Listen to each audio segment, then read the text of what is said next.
Students, welcome to our classes. तो आज हम पढ़ेंगे एंडोप्लाज्मिक रेटिकुलम के बारे में, which is also a cell organelle. ठीक है, तो ये membrane bound fluid filled structures होते हैं। ठीक है, अगर इनकी लोकेशन की बात करें so they are connected from one side to the nucleus and the plasma membrane from the other side। ठीक है, तो जब हमने आपको न्यूक्लियस के बारे में पढ़ाया था, अगर आपने वो वाली वीडियो नहीं देखी है तो डिस्क्रिप्शन में उसका लिंक मिल जाएगा आपको। तो जब हमने न्यूक्लियस के बारे में आपको पढ़ाया था तो हमने बताया था कि न्यूक्लियर मेम्ब्रेन से ही इन्वेजिनेट हुई एक मेम्ब्रेन या न्यूक्लियर मेम्ब्रेन की कंटिन्यूएशन में ही एक मेम्ब्रेनस स्ट्रक्चर होता है जिसको हम ईआर बोलते हैं, यानी एंडोप्लाज्मिक रेटिकुलम बोलते हैं। ठीक है, तो ये एक साइड से, जैसे कि ऊपर भी मेंशन है कि ये एक साइड से हमारे न्यूक्लियस से कनेक्ट होते हैं और दूसरी साइड से हमारी प्लाज्मा मेम्ब्रेन से कनेक्ट होते हैं, है ना। तो दे form a network between the nucleus and the plasma membrane. इधर से देखिए न्यूक्लियस से कनेक्टेड है और इधर से प्लाज्मा मेम्ब्रेन से कनेक्टेड है। ठीक है, अब अगर हम इसके स्ट्रक्चर की बात करें तो endoplasmic reticulum is present in three forms। ये तीन फॉर्म्स में प्रेजेंट होते हैं। Form number 1 is your vesicle, form number 2 is cisternae and form number 3 is tubules. ठीक है, तो जो हमारे एंडोप्लाज्मिक रेटिकुलम है वो तीन फॉर्म्स में पाए जाते हैं। Number 1 vesicle. Vesicle oblong shaped circular structures होते हैं इस तरीके के। सिस्टर्ने जो होते हैं वो सैक लाइक स्ट्रक्चर होते हैं, जैसे कि ऑलरेडी इस डायग्राम में विजिबल हैं। और ट्यूब्यूल्स जो होते हैं वो ट्यूब लाइक स्ट्रक्चर्स होते हैं। इस सबको और अच्छे से देखने के लिए चलिए इसके डायग्राम में चलते हैं, देखते हैं अब इसके स्ट्रक्चर को। तो ये जो आप स्ट्रक्चर देख रहे हैं ये सिस्टर्नल स्ट्रक्चर होते हैं या इनको सिस्टर्ने बोलते हैं। वहीं ये जो ट्यूब लाइक स्ट्रक्चर हैं ये tubular forms of endoplasmic reticulum हैं। ठीक है, और जैसे कि इसमें बताया गया कि ये एक साइड से न्यूक्लियस से अटैच होते हैं, तो ये पर्पल कलर का जो स्ट्रक्चर दिख रहा है ये है हमारा न्यूक्लियस। ठीक है, अब इन फॉर्म्स को अगर आपको अलग से देखना है तो देखिए ये सिस्टर्ने हैं जिनको हम बोलते हैं सैक लाइक स्ट्रक्चर। ये वेसिकल्स हैं जो कि ऑब्लॉन्ग एंड ओवल हैं, और ये ट्यूब्यूल्स हैं जो कि ट्यूब लाइक हैं। ठीक है, आई होप इन डायग्राम से ये सब चीज़ें बहुत अच्छे से क्लियर हो गई होंगी। ठीक है, तो आई होप डायग्राम से आपको अच्छे से समझ में आ गया होगा कि ईआर किस फॉर्म, किन किन फॉर्म्स में पाए जाते हैं और वो कैसे कैसे अपीयर होते हैं।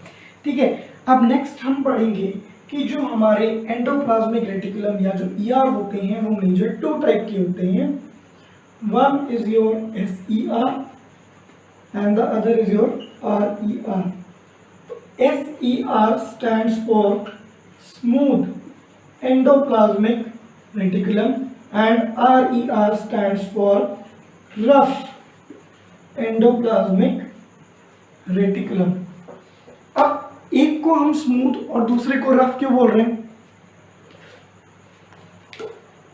रफ एंडोप्लाज्मिक रेटिकुलम को रफ इसलिए बोला जाता है क्योंकि they contain ribosomes on them. तो रफ एंडोप्लाज्मिक रेटिकुलम को रफ इसलिए बोला जाता है due to the presence of ribosomes on their surface. जैसे कि हम इस डायग्राम में देख सकते हैं कि ये राइबोसोम्स जो हैं ये इस एंडोप्लाज्मिक रेटिकुलम के ऊपर प्रेजेंट है, इसलिए हम इसको बोलेंगे रफ एंडोप्लाज्मिक रेटिकुलम। जब माइक्रोस्कोप के अंदर इन टाइप के ईआर को देखा जाता है तो राइबोसोम की प्रेजेंस की वजह से ये थोड़ा रफ अपीयरेंस देते हैं, जिसकी वजह से हमने इसको नाम दिया है रफ एंडोप्लाज्मिक रेटिकुलम। वहीं जिन एंडोप्लाज्मिक रेटिकुलम के ऊपर राइबोसोम्स प्रेजेंट नहीं होते हैं उनको हम FER या स्मूथ एंडोप्लाज्मिक रेटिकुलम का नाम देते हैं, क्योंकि इनका अपीयरेंस माइक्रोस्कोप के अंदर स्मूथ होता है। अब जाहिर सी बात है जब इसके ऊपर राइबोसोम्स प्रेजेंट होंगे तो रफ एंडोप्लाज्मिक रेटिकुलम का जो फंक्शन होगा वो प्रोटीन से रिलेटेड होगा,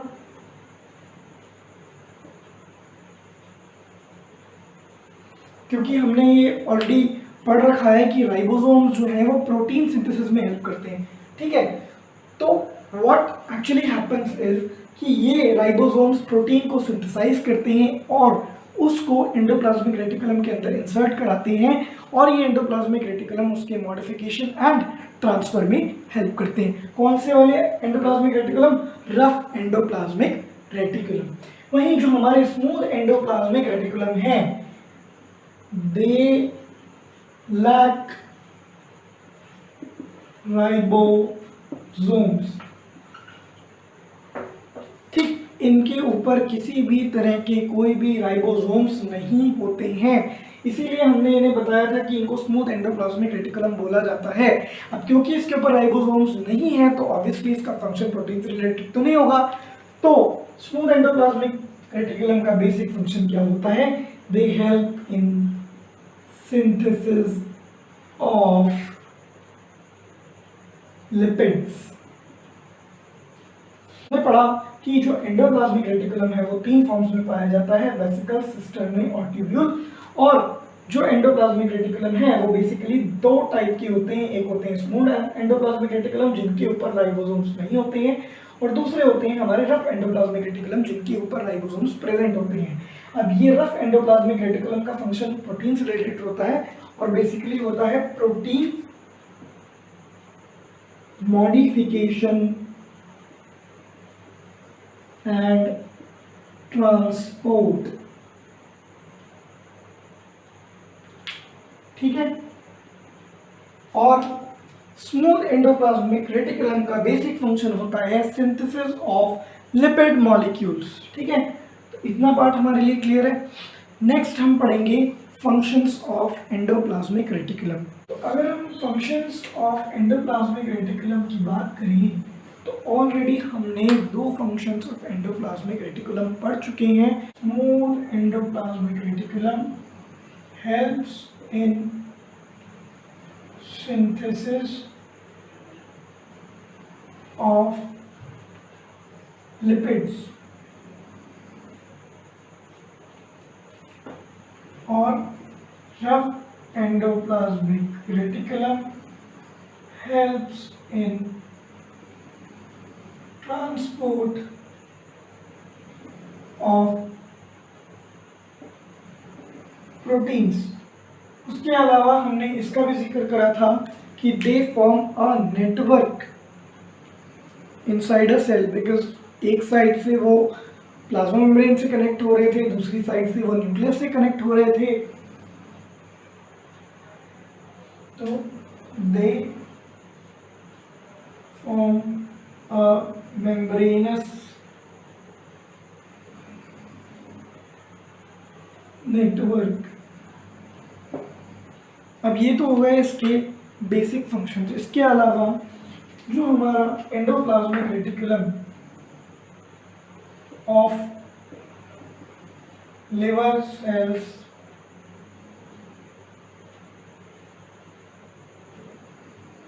हेल्प्स इन डिटॉक्सिफिकेशन प्रोसेस। तो लिवर सेल्स के अंदर जो स्मूथ एंडोप्लाज्मिक रेटिकुलम होते हैं वो डिटॉक्सिफिकेशन प्रोसेस में भी हेल्प करते हैं। उसके अलावा हमारे endoplasmic reticulum helps in synthesis of hormones, steroids.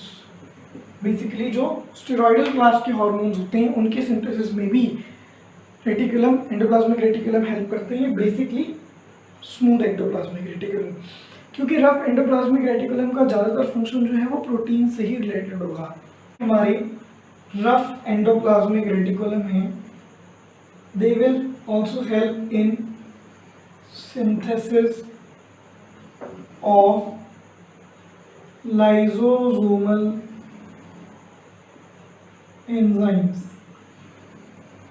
अब लाइसोसोम्स क्या होते हैं? ये सुसाइडल बैग्स होते हैं बेसिकली, जो सेल की क्लीनिंग में हेल्प करते हैं। इसके ऊपर एक वीडियो अलग से बनाई जाएगी और अपलोड करी जाएगी जल्दी। तो तब तक के लिए ये जान सकते हैं आप कि लाइसोसोम्स जो होते हैं उसके अंदर बहुत सारे एंजाइम्स होते हैं, and enzymes are basically proteins. ठीक है, तो अब फिर से जब प्रोटीन का नाम आया तो कहाँ किस में फंक्शन होगा, या ये फंक्शन किससे रिलेटेड होगा? ये फंक्शन रिलेटेड होगा रफ एंडोप्लाज्मिक रेटिकुलम से। Next, they help in membrane biogenesis.